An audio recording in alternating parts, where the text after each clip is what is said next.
Hola, ¿qué tal? Hoy vamos a hablar de emociones, por dos motivos. Por un lado, porque es el título de esta sección y me parece importante hablar y hacer referencia a eso.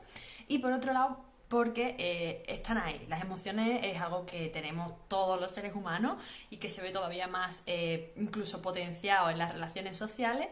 Así que creo que es súper importante clarificar un poco qué son emociones, qué no son emociones, qué es inteligencia emocional, cuáles son las emociones básicas, si se controlan, no se controlan, si son buenas, si son malas, un poco todo esto, ¿no? Que también hay muchos mitos en torno a la inteligencia emocional y a todo el tema emocional. Y bueno, es un poco sobre eso, sobre lo que va a tratar este vídeo. Primero, para empezar y poner un poquito en contexto la situación, las emociones son reacciones que tenemos en base a sucesos internos o externos. Me explico. ¿Qué puede ser un suceso interno? Pues un suceso interno puede ser, por ejemplo, nuestro sistema de creencias y actitudes, un pensamiento que tengamos ante un acontecimiento, no sé, un poco la ideología o la mentalidad que tenemos, ¿no? También entraría ahí. Y los sucesos externos o los eventos externos son aquellas cosas que pasan fuera, que pasan en el entorno, en nuestras relaciones sociales, de pareja, en el trabajo, en diferentes situaciones pues, de cara al día a día, ¿no? Entonces, estas reacciones emocionales son a través de las cuales expresamos precisamente ira, tristeza, miedo, cualquier tipo de emoción. Por lo tanto, la emoción en sí es un constructo, es una cosa bastante abstracta, no es algo que se pueda medir o que se pueda tener como una connotación súper clara de cuándo empieza, cuándo acaba una emoción, pero sí que sabemos bastante sobre ellas a día de hoy, gracias a las diferentes teorías que hay al respecto y a todo lo que se ha estudiado todo este tema, ¿no? Entonces, partiendo de la base y de todas estas teorías, sí que hay un poquito más de consenso sobre cuáles son las emociones básicas. Las emociones básicas son la tristeza, el enfado, el miedo, la alegría, el asco y la sorpresa, ¿vale? Son 6 las emociones básicas. ¿Qué pasa? Porque diréis, bueno, pero es que yo tengo muchas más emociones aparte de esas, ¿no? Yo tengo melancolía, tengo nostalgia, tengo decepción, tengo euforia, tengo miles de emociones más, ¿no? En mi vida. ¿Y por qué no están ahí? Pues no están ahí porque estas son las básicas, digamos que es la ruleta, ¿no? Inicial sobre las que luego van derivándose otras tantas emociones. Porque hay muchísimas más, como podéis imaginaros. Entonces, hay un recurso muy útil que es la ruleta de las emociones, que vienen ahí pues como de las emociones básicas, van derivando otras tantas, ¿no? Como decía. Y os voy a dejar por aquí, no sé si en la siguiente imagen, o lo pondré por aquí, esta ruleta de las emociones para que veáis a qué me refiero. Es muy útil para identificar qué siento y de dónde me viene esa emoción, ¿vale? Es un buen recurso. Bueno, dicho esto de las emociones, diréis, bueno, ¿y para qué o por qué tenemos emociones? Porque realmente hay veces que puede ser bastante difícil lidiar con ellas y saber cómo gestionarlas, ¿no?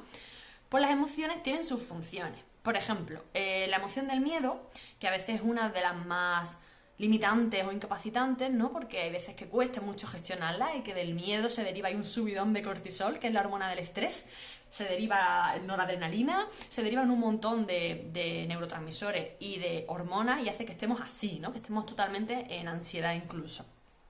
¿Cuál es la función del miedo, de esta emoción? Pues la función del miedo no es otra que protegerte, ¿no? De prepararte, de ponerte en estado de alerta y de sacar un poco tus recursos a relucir para que la situación a la que te expones, la situación que estás afrontando, pues no pueda contigo, ¿no? Esto se ve muy claro, por ejemplo, en el mundo animal. Si visualizamos, por ejemplo, a una cebra, ¿no? Que está pastando tranquilamente y ella toma conciencia de que se avecina pues, un león, que la puede poner evidentemente en peligro, se va a activar sus sistemas de respuesta de huida y va a hacer, uy, me marcho, ¿no? Gracias a este miedo que me activa el hecho de que mi instinto de supervivencia está aquí y me tengo que ir si no quiero que me devoren, ¿no? Entonces aquí está muy claro y se ve pues muy evidente, ¿no? La finalidad que tiene el miedo.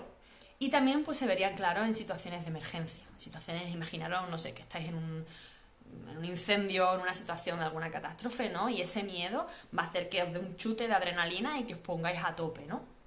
¿Cuál es el problema?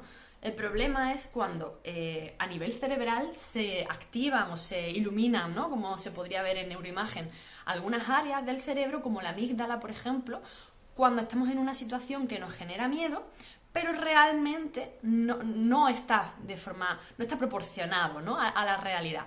Por ejemplo, si tengo que ir a una entrevista de trabajo y esta me genera ansiedad, me genera miedo, pues porque no sé qué esperar de ella y porque para mí es muy importante conseguir este trabajo, con mucha probabilidad, aunque depende mucho de la personalidad, voy a ir con este nivel de miedo, ¿no? Con esta emoción presente, y puede llegar, como decía, según la persona y según la situación, ¿no? A ser incluso limitante, ¿no? Desde el punto de vista de que se te seca la boca, te cuesta hablar, te cuesta respirar.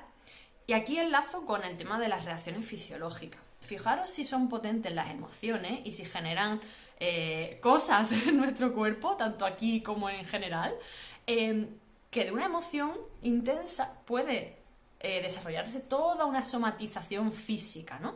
Cuando hablamos de somatización en este contexto, hacemos referencia a cuando algo que está aquí, digamos, pasa a ser algo físico, ¿no? ¿A qué me refiero con esto, con esta parte fisiológica? Pues, por ejemplo, cuando estoy nerviosa, pues porque voy a esta entrevista de trabajo o voy a dar una ponencia, una conferencia, ¿no? Con mucha gente, se me va a secar la boca, me puede aumentar la tasa cardíaca, me puede faltar el aire, incluso para mucha gente, ¿no? Que también se dice mucho, el estómago es el segundo cerebro, ¿no? Entonces, pues hay muchas personas que tienen náuseas, se ponen mal de la tripa o se les quita el hambre, ¿no? Entonces, fijaros cómo una emoción puede desatar toda una respuesta fisiológica y lo potente que puede llegar a ser.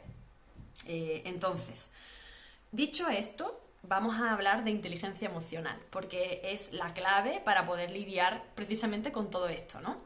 No hay ninguna varita mágica, no hay ninguna clave que sea la panacea, pero bueno, al final con el conocimiento, la información es poder, y gracias a eso vamos a tener la oportunidad de conocernos mejor y de saber qué técnicas y qué formatos nos pueden venir pues mejor a cada uno, ¿no? Que una parte importante es ensayo-error, es ir viendo, pues mira, esto no me funciona, o esto lo tengo que modificar, o esta parte me va, pero esta otra no. Pero para eso tenéis que proponeros trabajar en ello, trabajar en vuestras emociones y ser un poquito más inteligentes emocionalmente, ¿vale? La inteligencia emocional no podemos hablar de ella como podemos hablar a lo mejor de una inteligencia más general, o como podemos hablar del coeficiente intelectual, ¿no? Y todo esto, porque no funciona bajo los mismos parámetros y no tiene la misma finalidad, ¿no?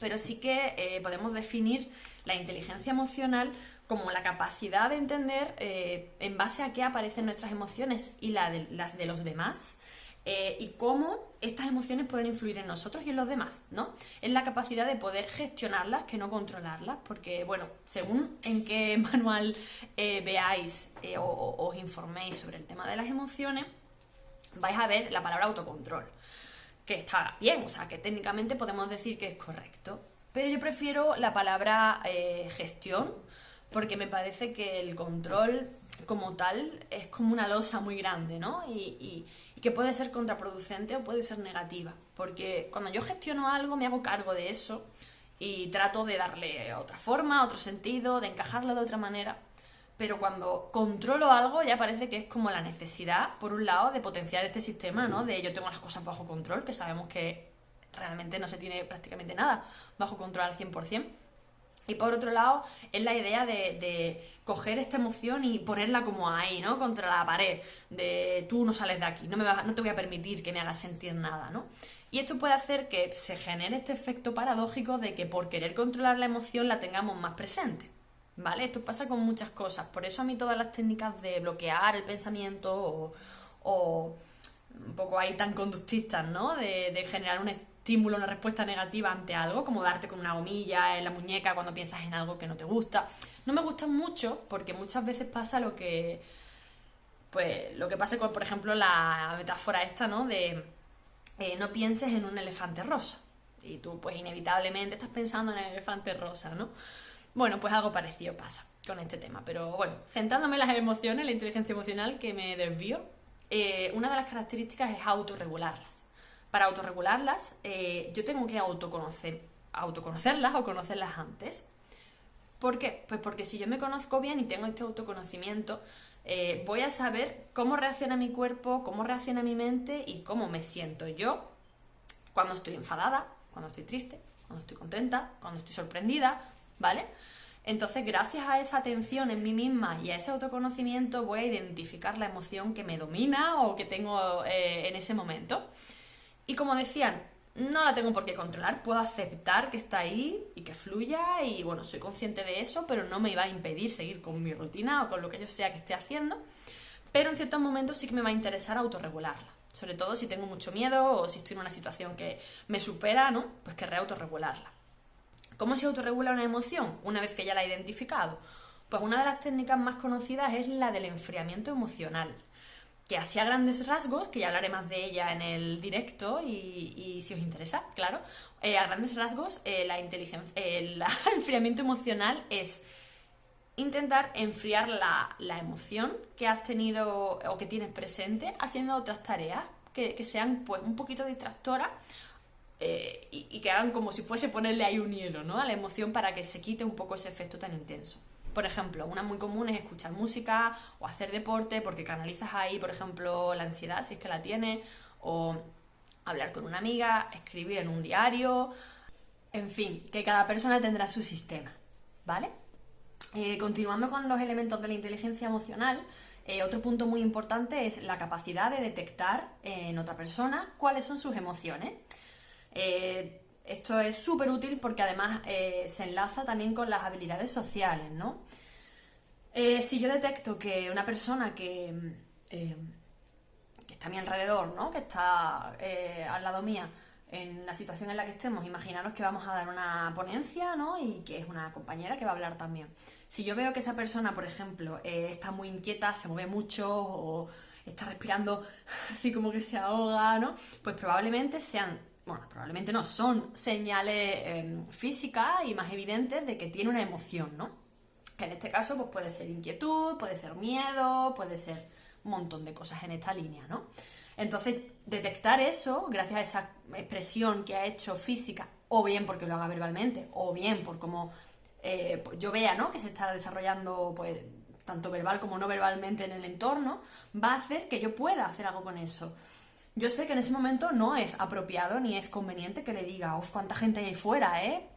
Madre mía, nos van a escuchar un montón de personas y esto es en directo y si nos equivocamos ya ahí se va a quedar. Evidentemente esa conducta, si le quiero hacer mal, pues sí, está bien que la saque, pero si quiero ayudarle no es la más adaptativa ni la más sana. Entonces, pues, ¿qué puedo hacer? Pues preguntarle si necesita algo, si necesita una tila o si quiere repasar conmigo algo de lo que tiene que explicar. No sé, un poco preguntarle qué necesita, porque tampoco podemos adivinar qué cosas quiere cada persona en cada momento. A lo mejor solo quiere que la deje en paz, que no le hable, que se incrementan sus nervios si le hablo y ya está. Pero gracias a detectar esa emoción, yo empatizo y desarrollo ya como un esquema mental de lo que puede estar necesitando, pensando o sintiendo, ¿vale? Y ya por último, las habilidades sociales, las más típicas, sabéis que son, aparte de poder comunicar o hablar en público, saber decir que no, dar tu opinión, saber hacer y recibir una crítica constructiva, en fin, un poco todo esto, ¿no? Que da para un tema aparte. Pero en el caso de la inteligencia emocional va a ser como lo que module o lo que utilicemos para comunicarnos con otra persona de una forma adecuada. Voy a ser asertiva, que sabéis que la asertividad es pues, expresar un poco lo que yo pienso, lo que yo necesito en primera persona, respetando en todo momento a la otra persona, ¿no? Con la que estés hablando. Entonces, de esta forma asertiva, de esta comunicación sana, pues me voy a poder dirigir a ella y preguntarle o un poco ya poner un poco de mi parte, ¿no? Si lo veo conveniente. Así que bueno, espero que os haya gustado este vídeo, es el primero, así que según lo que me vayáis diciendo y el feedback que me vayáis dando, pues iré mejorando cositas o haciéndolas más adecuadas a lo que necesitéis, ¿vale? Así que espero vuestros comentarios y nada, espero que hayáis aprendido algo y os haya gustado. Gracias.